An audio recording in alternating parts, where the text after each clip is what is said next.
Everyone, दिशा law classes में मैं निशा आप सभी का वार्म वेलकम करती हूँ। आज का हमारा टॉपिक है लॉ के एग्जाम्स की प्रिपरेशन कैसे करें। जी हाँ, अगर आप राजस्थान से हैं और भीमराव लॉ अंबेडकर यूनिवर्सिटी के तहत आपने फॉर्म भरा है तो ये वीडियो आपके लिए बहुत ही यूजफुल होने वाला है, क्योंकि एग्जाम फॉर्म भरने के बाद इंतजार होता है एग्जाम डेट का। ये अब एग्जाम डेट कभी भी आ सकती है। सबसे पहले जहां तक संभावित है आपके एग्जाम्स जून में नहीं होंगे, जुलाई में जुलाई के फर्स्ट वीक में या सेकेंड वीक में आपके एग्जाम शुरू हो जाएंगे। तो ये मान के चलिए कि आपके पास प्रिपरेशन करने के लिए 1 मंथ है, अर्थात जून है।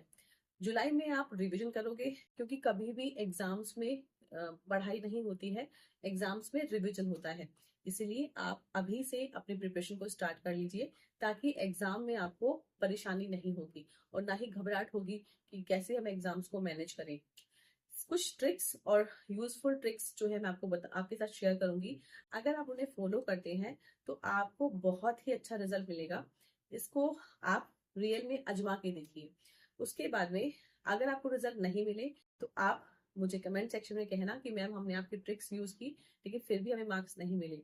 सबसे पहले आपको क्या करना है, मार्केट जाकर के एक रजिस्टर परचेज करना है।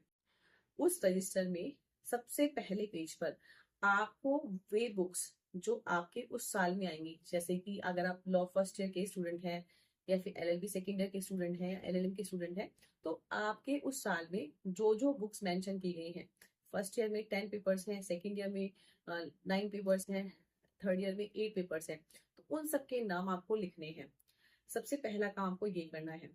उसके बाद आपको हर पेपर को बराबर बराबर टाइम देना है। ऐसा नहीं कि मैडम एक बुक तो हमारी फेवरेट है, हम उसको बहुत अच्छे से पढ़ रहे हैं, दूसरी बुक ऐसी है जो बहुत बोरिंग है, हमें समझ में नहीं आ रही है, तो हम उसको छोड़ रहे हैं। हमें ऐसा बिल्कुल नहीं करना है, क्योंकि बच्चों जितने भी पेपर्स हैं वो सभी इक्वल मार्क्स के हैं, अर्थात 100 मार्क्स के हैं। कोई पेपर ऐसा नहीं है कि वो 50 नंबर का है, 40 नंबर का है, सभी पेपर जो है बराबर बराबर के हैं। इसीलिए आपको सभी पेपर्स को बराबर टाइम देना है। तो सबसे पहले आपको क्या करना है, उस रजिस्टर को अगर आप फर्स्ट ईयर के हैं तो 10 पार्ट्स में डिवाइड करना है, सेकेंड ईयर के हैं तो 9 पार्ट्स में डिवाइड करना है, और थर्ड ईयर के हैं तो आपको उसको 8 पार्ट में डिवाइड करना है। क्योंकि भीमराव अम्बेडकर लॉ यूनिवर्सिटी में थर्ड ईयर में आपके टोटल 8 पेपर ही होंगे। एक पेपर प्रैक्टिकल का होगा जो कि 100 मार्क्स का होगा। अब आपको सबसे पहले क्या करना है, आप जिस भी सोर्स से पढ़ रहे हैं, अगर आप सीरीज से पढ़ रहे हैं, आप बुक से पढ़ रहे हैं, या फिर और कोई भी मीडियम, कोई भी सोर्स आपके पास है, आप उस बुक के क्वेश्चंस लीजिए। उस क्वेश्चंस में से आप ये देखिए कि कौन कौन से यूनिट में से कौन कौन से क्वेश्चन मोस्ट मोस्ट इंपॉर्टेंट है। यानी कि ऐसा नहीं है कि आपको 2 ही क्वेश्चंस पढ़ने हैं उस यूनिट में से, 3 ही क्वेश्चंस पढ़ने हैं। आपको उस यूनिट का पहले सिलेबस देखना है, क्योंकि आपके एग्जाम में यूनिट सिस्टम आएगा, आपको हर यूनिट में से एक क्वेश्चन करना है। तो इसलिए आपको हर यूनिट में से क्वेश्चन करने के लिए आपको पूरी बुक की जानकारी होना जरूरी है। सबसे पहले आप हर यूनिट में से सबसे पहले देखिए कि कौन कौन से क्वेश्चंस बन रहे हैं। तो आप सबसे पहले आपका जो उस क्वेश्चन का पार्ट है, जैसे आपने सपोज कीजिए फर्स्ट ईयर में कॉन्स्टिट्यूशन है, तो कॉन्स्टिट्यूशन के फर्स्ट बुक के सबसे पहले आप ब्रीफ में नोट्स बनाइए। नोट्स मतलब आप उस बुक को पूरा का पूरा समराइज कीजिए। समराइज मतलब कि जैसे एक प्रश्न है प्रेम्बल, ऐसा नहीं है कि आप उसको बुक में दे करके सीरीज में दे करके पूरा का पूरा कॉपी पेस्ट कर लें, ऐसा नहीं है। जैसे जब कोई मकान हम बनाते हैं तो सबसे पहले हम उसकी नींव भरते हैं, उसके बाद नींव भरने के बाद उसके ऊपर हम मकान बनाना शुरू करते हैं, उसके बाद अंदर फिलिंग करते हैं, हम उसमें ईंटों से चिनाई करते हैं, फिर हम उसमें जो है पेंट करते हैं। ऐसे हम उसको एक बार एक एक स्टेप करके हम आगे बढ़ते हैं। तो इसी प्रकार से सबसे पहले आपको ये पता होना चाहिए कि कौन सी यूनिट में से कौन से क्वेश्चंस बन रहे हैं। तो इसके लिए आप हर यूनिट में से जो जो क्वेश्चन आपकी सीरीज में या फिर आपके बुक्स में दे रखे हैं, उनको बहुत ही समराइज वे में केवल सबसे पहला क्वेश्चन का जो फर्स्ट पार्ट है उसमें आप उसका इंट्रोडक्शन लिखेंगे। तो इंट्रोडक्शन के लिए जरूरी नहीं है कि आप उसको पूरा लिखें, कॉपी पेस्ट करें सीरीज में से। सबसे पहले आप इंट्रोडक्शन लिखेंगे क्वेश्चन का। सेकेंड पार्ट में आप जो भी कोई कोटेशन है, कोई भी इंपॉर्टेंट डेफिनेशन है, उनको मेंशन करेंगे।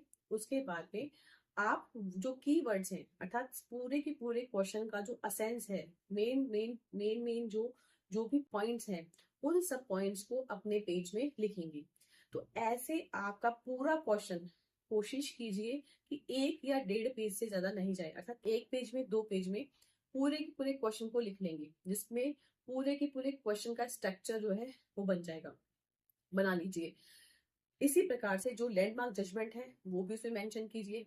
पूरे क्वेश्चन की ड्राफ्टिंग करनी है। ड्राफ्टिंग का मतलब ये नहीं है कि आप सब कुछ भर देंगे उसमें, आप कोशिश कीजिए कि पूरा एक क्वेश्चन जो है वो 1.5 पन्ने से ज्यादा नहीं हो, यानी 1.5-2 पन्ने से ज्यादा नहीं हो।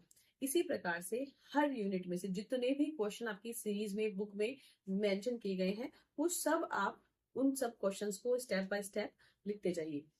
ऐसे करके देखेंगे कि जो भी आपके 20-25 क्वेश्चंस हैं वो लगभग लगभग आपके 25-30 पेज में या 40-30-35 पेज में बन जाएंगे। इससे क्या होगा बच्चों, धीरे धीरे आप हर पेपर को इस तरह से टाइम देंगे तो वो रजिस्टर आपका पूरा भर जाएगा। सबसे पहले आपको करना क्या है कि केवल और केवल क्वेश्चन का जो स्ट्रक्चर है वो आपको याद करना है।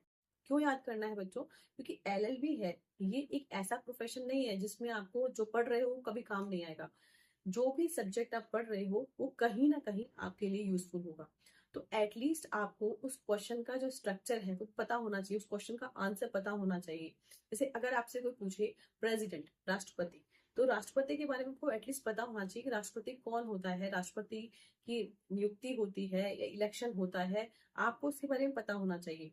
तो इस प्रकार से आप उस रजिस्टर में डे बाय डे जितना भी आप पढ़ने का आपके पास समय है, उस समय के हिसाब से सिर्फ और सिर्फ अपने 9 पेपर्स 8 पेपर्स जितने पेपर्स आपके हैं उस केवल एक रजिस्टर में लिख लीजिए। इससे बेनिफिट क्या होगा? इससे बेनिफिट ये होगा कि फिर आप उनको मल्टीपल रिवीजन कीजिए, उन क्वेश्चंस को बार बार पढ़िए। आप सीरीज बुक की तरफ मत जाइए, आप उन क्वेश्चन को बार बार रिवाइज कीजिए। उससे ये होगा कि आपको वो क्वेश्चन समझ में आएगा कि ये क्वेश्चन जो है इसमें क्या पूछा गया है और उसका आंसर क्या है। फिर आपको एग्जाम में क्वेश्चन किस प्रकार से लिखने हैं, आपको आंसर राइटिंग कैसे करनी है, इसके लिए मैं एक सेपरेट वीडियो बनाऊंगी जिसमें आपको किस तरह से एक अच्छा आंसर लिखना है जिससे आपको एग्जाम में बहुत ही अच्छे मार्क्स मिलेंगे। तो सबसे पहला काम आपको करना है कि आपको एक रजिस्टर में जितने भी आपके सब्जेक्ट्स हैं उनके शॉर्ट में ब्रीफ में नोट्स बनाने हैं। अब कई स्टूडेंट को लगता है मैडम हम तो जॉब में हैं, हमारे पास टाइम नहीं है, या फिर इतनी मेहनत कौन करेगा, क्यों करेगा। देखिए बच्चों, लॉ जो है इसमें सबसे ज्यादा जरूरी है कि आपका जो माइंड है वो शार्प होना चाहिए।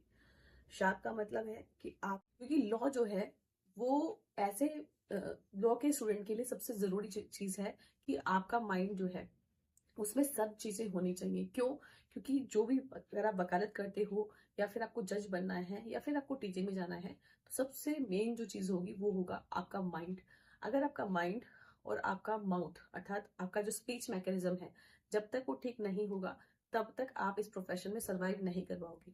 आपको पता है सुप्रीम कोर्ट का वकील 1 दिन की हेयरिंग के 1 लाख रुपए लेता है या 5 लाख रुपए लेता है। प्रशांत भूषण, कपिल सिब्बल, ये सब भी लॉ करके ही ऐसे वकील बने हैं।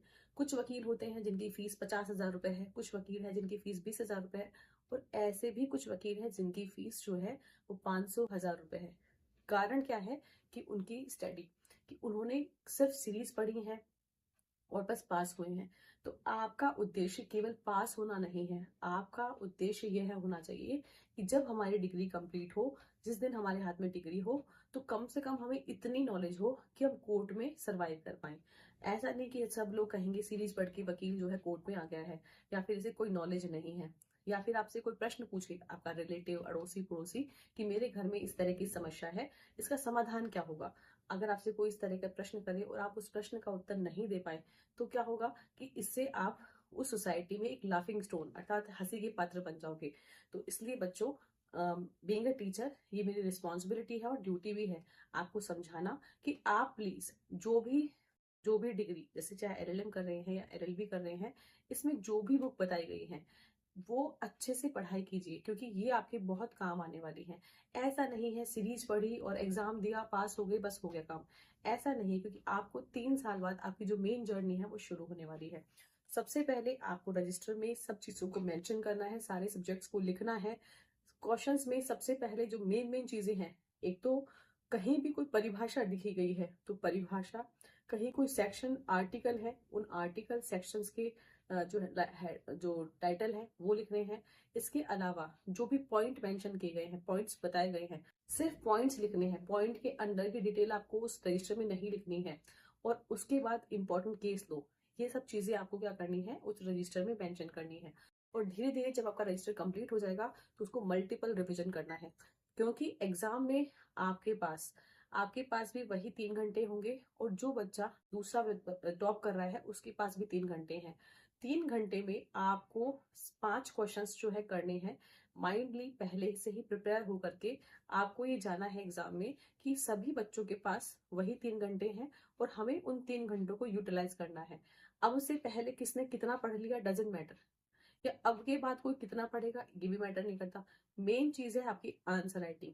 जितना अच्छा आंसर आप एग्जाम में लिख के आओगे, आपको उतने ही अच्छे मार्क्स मिलेंगे। दूसरी बात है कि एग्जाम्स पे आप इधर उधर की बातें लिख करके अपना और अपने जो एग्जामिनर जो आपकी कॉपी पढ़ रहा है उसका दोनों का टाइम खराब करते हो। तो इससे अच्छा है आप रेलेवेंट चीजें लिख के आइए, जिससे कि आपको अच्छे मार्क्स मिलेंगे। आपका हर क्वेश्चन 20 मार्क्स का है, ऐसा नहीं है पहला क्वेश्चन आपने बहुत अच्छा लिखा, आपने उसमें 10 पेज भर दिए और बहुत टाइम लिया आपने, और सेकंड क्वेश्चन आपने और अच्छा लिखा और आपने उसमें 15 पेज भर दिए।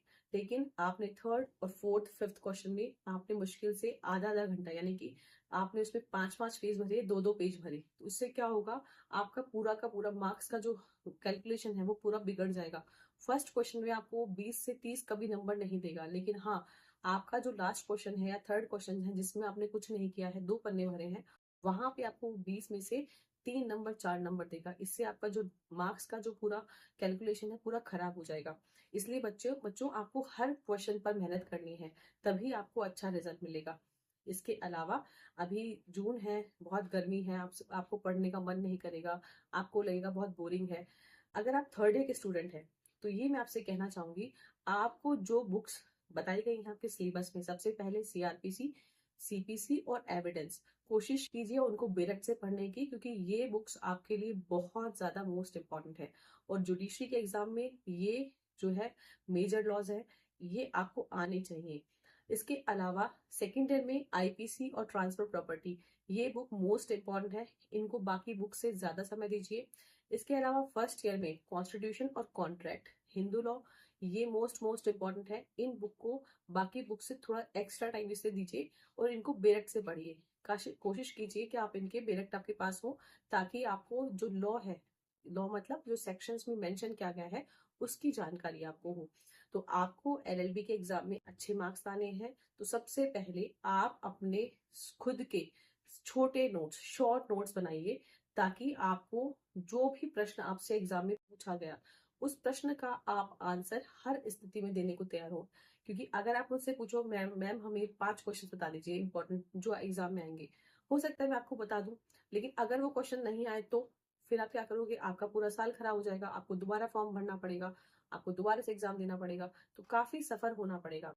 इसीलिए इंपॉर्टेंट क्वेश्चन कुछ नहीं होता, आपको हर क्वेश्चन पढ़ना है। हाँ, कुछ क्वेश्चंस को प्रायोरिटी में रखो, जैसे आपको दोनों क्वेश्चंस आते हैं लेकिन एक क्वेश्चन आपको बहुत अच्छा आता है तो उसको पहले लिखो, लेकिन दूसरे क्वेश्चन में भी आपको ये सेफ साइड बन रख के चलिए।